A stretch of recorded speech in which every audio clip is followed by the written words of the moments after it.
Hello guys, itong portable pan ko ay sira na. Try kong buhayin ulit. May battery kasi akong nakita. Try kong i-transfer dyan. Makasakaling gumana. Matagal na kasi itong nakatambay. Kaya wala akong magawa. Try kong lagyan ng bagong battery. Yung battery guys, hindi naman masyadong bago. Kinuha ko lang sa ibang pan. Kaya try ko itong may ulit.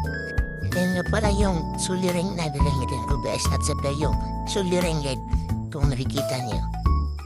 Yung shoulder ko po yun ay nakalimutan ko yung brand ko. Maganda din siya guys. Madali uminit.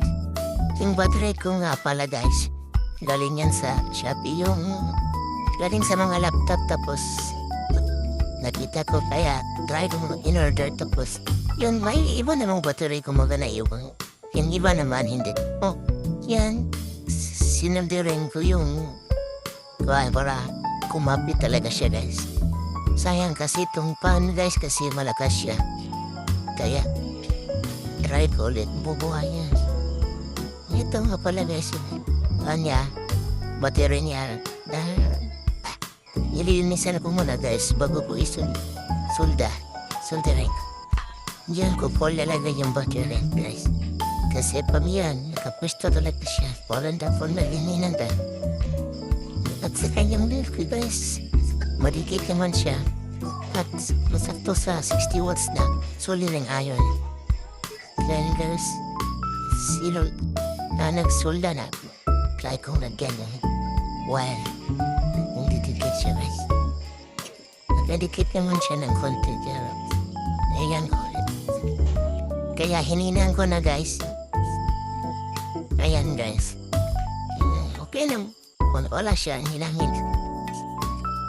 Pinalikan ko ulit kasi di pa pala nakadikit. So ayan na, nakadikit na siya. Tapos try ko guys charge. Tapos try kong i-on. Yan guys, di naman mo nalaman kasi naka-charge naman ako. Pero sa huli guys, okay naman siya guys. Malakas tapos matanda na rin malubat. Guys, so umila na rin siya tapos manda na rin. Thank you.